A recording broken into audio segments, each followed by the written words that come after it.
शरद गुप्ता जी, नए नए कांग्रेसी और भूतपूर्व कॉमरेड कन्हैया कुमार ने आज कहा है कि कोरोना वायरस भी बड़ा अजीब है। भारत जोड़ो यात्रा में आ जाता है, भाजपा की रैलियों में नहीं जाता है। लेकिन कन्हैया कुमार की बात से इतर जाकर के यदि हम सोचें तो दिख रहा है कि जिन 5 राज्यों से भारत जोड़ो यात्रा निकली है, कर्नाटक, महाराष्ट्र, मध्य प्रदेश, हरियाणा और राजस्थान, इन 5 राज्यों में 9 लोकसभा सीटों को छोड़कर 10 लोकसभा सीटों को छोड़कर के सारी सीटें आज की तारीख में, दिल्ली को भी इसमें जोड़ ले, कल दिल्ली में अंतिम दिन होगा, तो इन 6 राज्यों में 137 में से 137 सीटें भाजपा और उसके गठबंधन सहयोगियों ने जीती थी। अब आपको क्या लग रहा है? ये डर है कि राहुल गांधी की भारत जोड़ो यात्रा ने माहौल को एक अलग तरीके से अपने पक्ष में कैपिटलाइज करने की कोशिश की है, जिस वजह से भारत जोड़ो यात्रा को लेकर अब नए सिरे से कोरोना महामारी की आड़ लेकर कोशिश हो रही है, या कोई और कारण आपको दिखाई देता है? देखिए, जिस तरीके से राहुल की यात्रा चल रही है उसका कोई इमीडिएट पॉलिटिकल बेनिफिट कांग्रेस को हो रहा है ऐसा नहीं दिख रहा। जहां जहां से निकली है वहां पे कांग्रेस के अलग अलग फैक्शंस में अभी भी डिफरेंसेस हैं, बटी हुई है, चाहे वो कर्नाटक हो, चाहे तमिलनाडु हो, चाहे केरल हो। जहां चुनाव हुए, उपचुनाव हुए, वहां पे कांग्रेस को कोई बहुत फायदा नहीं हुआ, सब जगह हारी है अधिकतर। तो लेकिन उसके बावजूद भी कोई भी चतुर राजनीतिज्ञ वही होगा जो खतरे को आने से पहले ही खत्म कर दे। तो मुझे लगता है कि कांग्रेस को लगता है, बीजेपी को लगता होगा कि आज नहीं तो कल ये जो इतनी भीड़ उमड़ रही है तो इसमें से कहीं कहीं वो जरूर ट्रांसलेट हो सकती है पब्लिक सपोर्ट में। तो इसलिए मुझे लगता है कि ऐसा हो रहा है कि जिस तरीके से उन्होंने बिल्कुल पॉइंटेड सिर्फ एक पार्टी को उन्होंने ये चेतावनी दी है, वरना हर जगह भीड़ उमड़ रही है, लेकिन उन्होंने किसी और को नहीं कहा। शरद गुप्ता जी, सीधा सीधा मैं आपसे पूछता हूं कि क्या भारत में कोरोना का कोई पॉलिटिकल वेरिएंट भी है क्या, जिससे कुछ राजनीतिक दलों को खतरा महसूस हो रहा है, या पॉलिटिक्स वाला कोरोना है या कोरोना वाली पॉलिटिक्स है? इसमें क्या लगता है आपको? देखिए, हम लोगों ने सब देखा कि जब जब चुनाव हुए और बहुत जबरदस्त कोविड फैला हुआ था, उसके बावजूद चुनाव कराए गए, लोग मर रहे थे। जिस समय पश्चिम बंगाल में चुनाव हो रहे थे उसके बावजूद चुनाव पूरे कराए गए, रैलियां कराई गई। और अभी जो आप कह रहे थे, तो ये जो कोविड की वजह से जो मास्क लगा के 2-3 जो कुछ नेता दिखे, तो पिछले 2 या 3 दिन में दिखे हैं। लेकिन वही नेताजी लोग शादी के रिसेप्शन में दिख रहे थे, उससे ज्यादा लोग थे बिना मास्क के दिख रहे थे। जी जी जी जी। रसगुल्ला, मुर्गा, मटन ये सब देख के भाग जाते हैं क्या सब कोरोना वायरस? जी जी, बिल्कुल ठीक कह रहे हैं आप। लेकिन वहीं जो राहुल गांधी को एडवाइजरी जारी की गई, तो वो इनसे पहले की गई। इन लोगों ने, किसी ने मास्क लगाना नहीं शुरू किया था, उससे पहले राहुल गांधी को एडवाइजरी जारी कर दी गई थी। तो ये अपने आप में एक दुर्भावना दिखाता है कि आप जानबूझ के किसी को टारगेट करना चाहते हैं।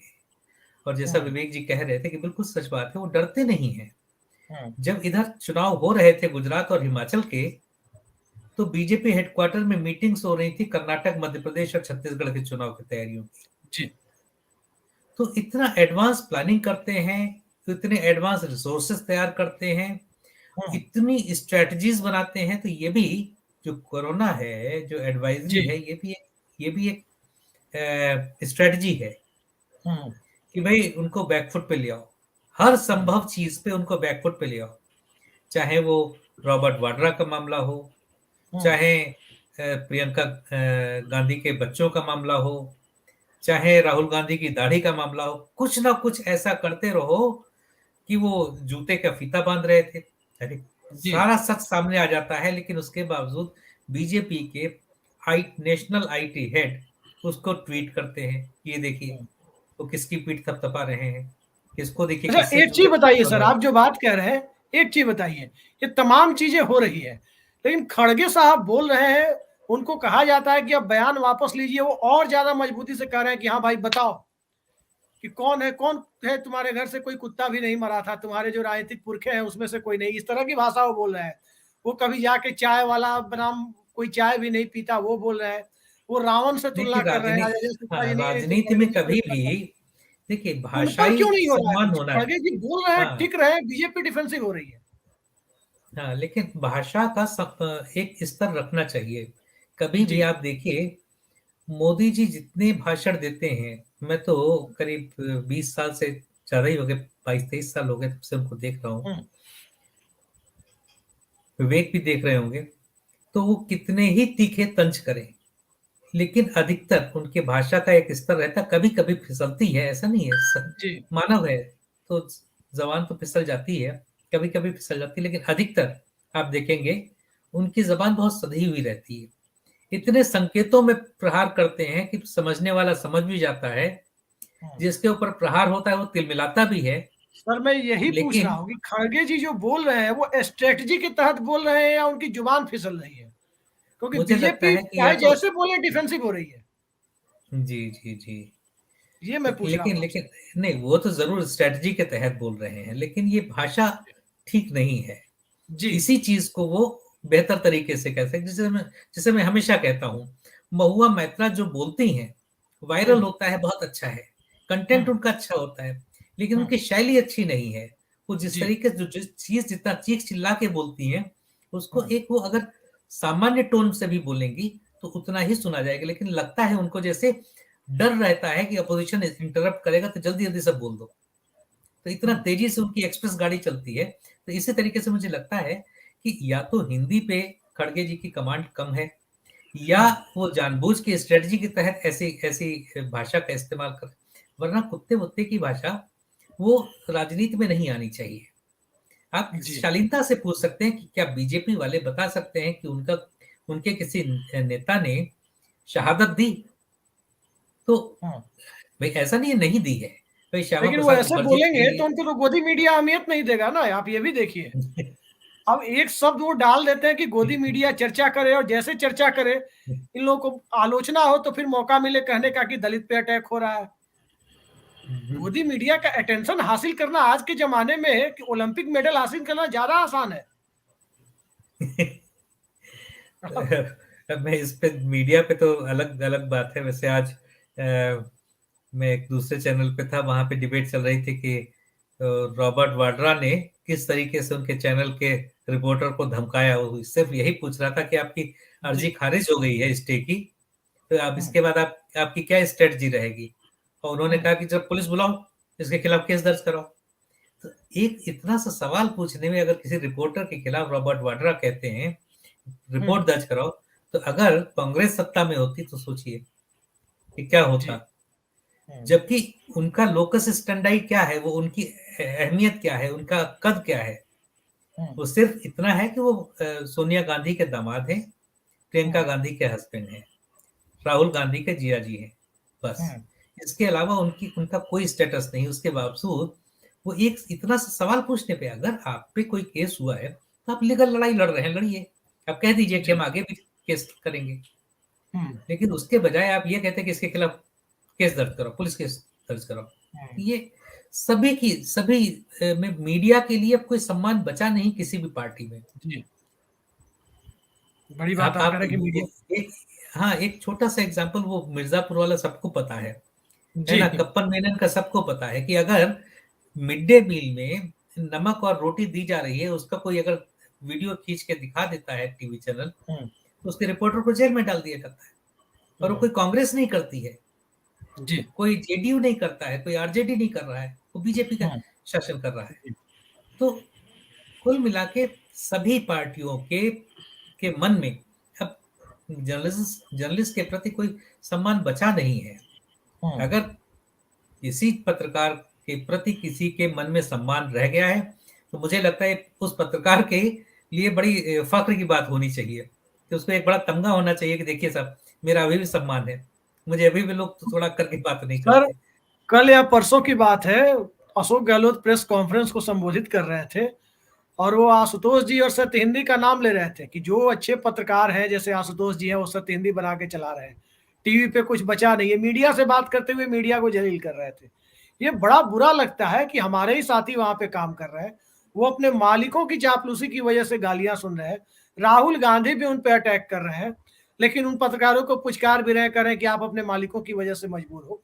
तो ये परिस्थितियां जब सामने आ रही है और घूम फिर के सोशल मीडिया के जमाने में आम लोगों तक जा रही है, तो क्या लगता है आपको आने वाले समय में ये यात्रा जब कश्मीर तक पहुंचेगी, इंटरनेशनल मीडिया जब, स्वाभाविक है कि जब यात्रा खत्म होगी तो नेशनल इंटरनेशनल मीडिया का एक बड़ा जमावड़ा वहां पर होगा, उस परिस्थिति से कहीं बीजेपी की सरकार तो नहीं डर रही है? मुझसे पूछ रहे हैं आप? जी। मुझे नहीं लगता कि बीजेपी की सरकार, जैसा विवेक जी ने कहा, कि डरती है किसी से, तो किसी से नहीं डरती है। जी। और ये जो लोग हैं ये खतरे उठाने वाले लोग हैं, और बड़े बड़े खतरे उन्होंने उठाए हैं।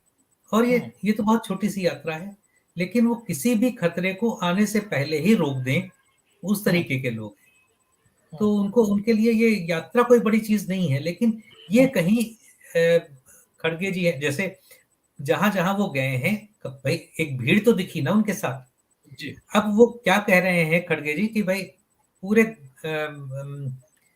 राजस्थान में सभी लोग यात्राएं निकालें, सभी मंत्री हर महीने 15 किलोमीटर पैदल चलें, हर हफ्ते पैदल चलें 15 किलोमीटर।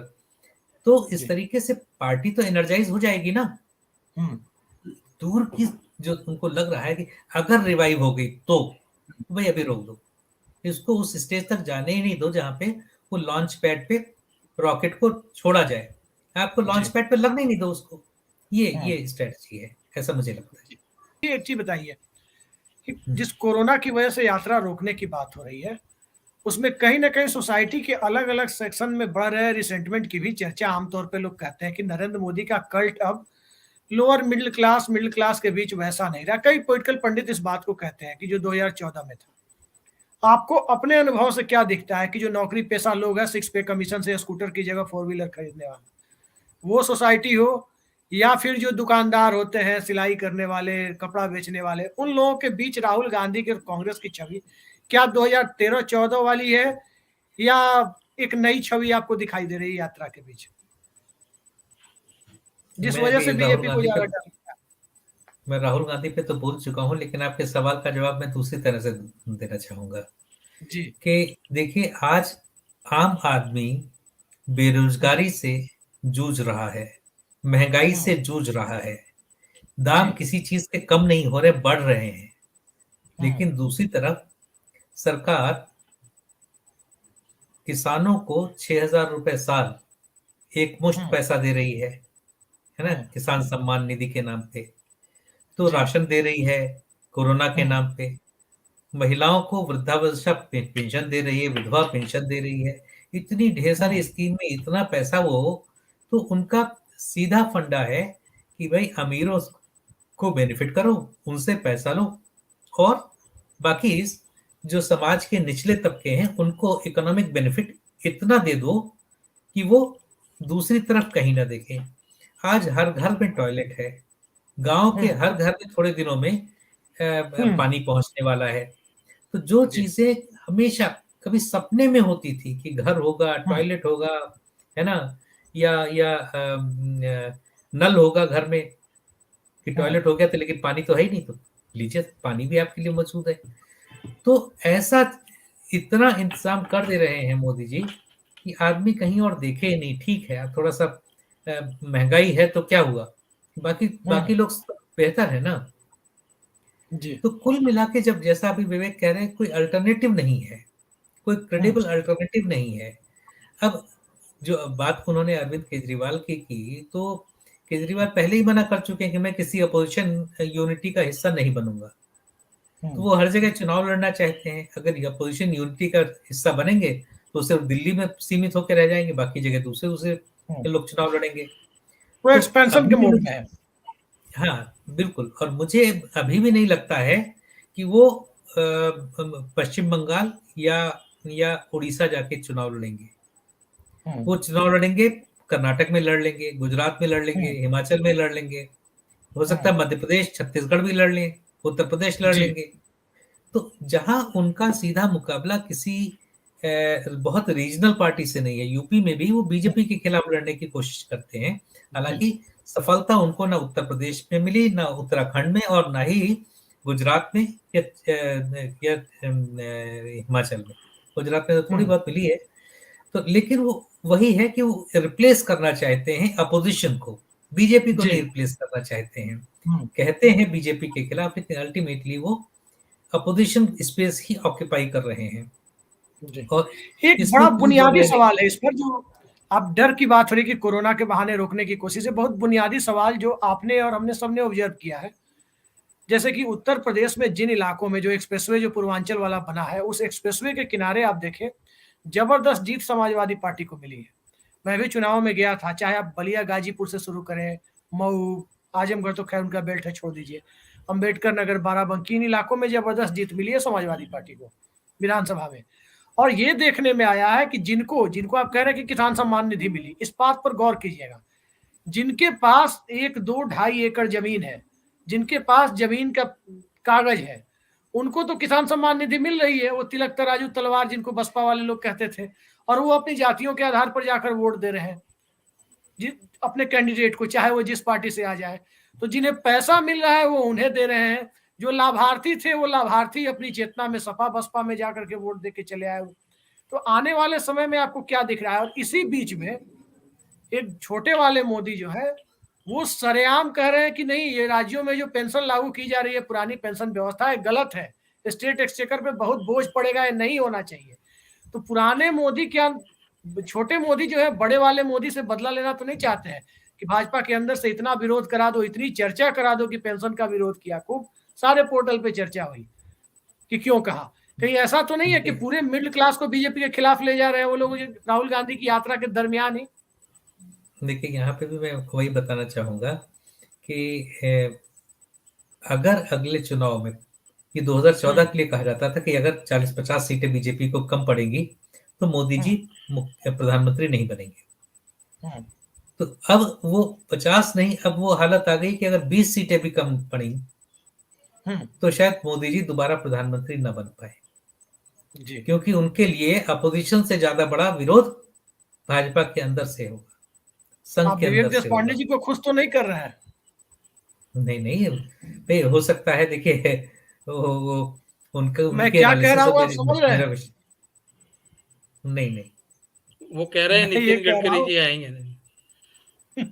ओ अच्छा अच्छा, नहीं नहीं मैं लेकिन ये भी सही है कि मुझे कल ही किसी व्यक्ति ने बताया कि संघ और बीजेपी को एक निश्चित धनराशि सरकार के को, जो भी सरकार के काम है, जो जहाँ कॉन्ट्रेक्चुअल वर्क है, तो जो उसमें जितना भी पैसा आता है, तो एक निश्चित परसेंटेज है, मुझे नहीं पता कि कितना है, लेकिन वो संघ को भी जाता है और बीजेपी को भी जाता है।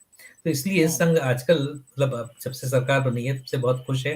तो इसीलिए आप देखिए, संघ कार्यालय सब जगह बिल्कुल एयर कंडीशनड और आलीशान बन रहे हैं, और यही हालत बीजेपी की है। बीजेपी के कार्यालय सभी जगह आलीशान एसी बन रहे हैं, जितने की जैसे पैलेसेस हो उस तरीके के बन रहे हैं। तो कार्यालय तो इसके लिए बन गए पैसा सर, लेकिन एक दूसरी सच्चाई है जो आपको जानकर बड़ा आश्चर्य होगा, मैं बिहार के अनुभवों के आधार पर बता रहा हूँ जी कि संघ के कार्यकर्ता, भाजपा की बात मैं नहीं कर रहा, संघ के कार्यकर्ता कार्यालय तो अच्छे बन गए हैं, बात जरूर है, लेकिन पान वाले से गुटखा लेकर के, चाय वाले से चाय लेकर के पैसा नहीं दे रहे हैं, गाली गलौज कर रहे हैं। ये सत्ता का एक नया नशा है जो संघ में चढ़ा हुआ है, भाजपा की बात दूर है। नहीं, अब उस पर मैं कमेंट नहीं करूंगा, लेकिन लेकिन इतना जरूर है कि इस समय संघ और भाजपा दोनों पैसे के मामले में कहीं कमजोर नहीं है, न जन समर्थन के मामले में, दोनों को बहुत है। और जहां तक बात है केजरीवाल की, तो न सिर्फ वो अपोजिशन यूनिटी से किनारा कर चुके हैं, लेकिन उनके जो मुद्दे हैं वो भी संघ के हृदय के ज्यादा करीब है। और मैं एक चीज और बताना चाहूंगा कि जब मुझे बहुत पहले किसी एक आम आदमी पार्टी का जो पिछला सबसे पहला रूप था, इंडिया अगेंस्ट करप्शन, उसके जो संस्थापक लोग थे उसमें से एक व्यक्ति थे, तो उन्होंने मुझे बताया कि जब वो रामलीला मैदान पे तो बाद में हुआ था, सबसे पहले जंतर मंतर पे हुआ था। तो उस धरने के बाद अनाउंस किया गया कि सब लोग आइए और अपने अपने नाम दीजिए कि जो वॉलंटियर करना चाहते हैं। ये साहब इंजीनियर थे, प्राइवेट कंपनी में जी। अच्छी खासी नौकरी करते थे, लेकिन वो जोश में भरे हुए थे, देश के लिए कुछ करना है, तो इसलिए वो उन्होंने कहा मेरा नाम वॉलंटियर में लिख दीजिए। तो उनसे पूछा गया कि अच्छा आप किस ओर से हैं? उनका किस ओर से जी। मतलब मैं अपनी ओर से हूँ क्या? नहीं नहीं, हम्म। ये बताइए कि आपको रामदेव जी लाए हैं कि श्री श्री जो अपने साईं हैं रविशंकर। रविशंकर, श्री श्री रविशंकर की तरफ से आए हैं या संघ की तरफ से हैं? तो अब आप समझ सकते हैं कि जो जेनेसिस है जी। आम आदमी पार्टी की, वो ये 3 लोगों की ओर से शुरू हुई थी। बाद में उन्होंने अपना फलक विस्तार किया है, लेकिन आज भी मुझे लगता है कि इस पार्टी के डीएनए में यही 3 लोग हैं, जो वो स्वीकार करें या ना स्वीकार करें।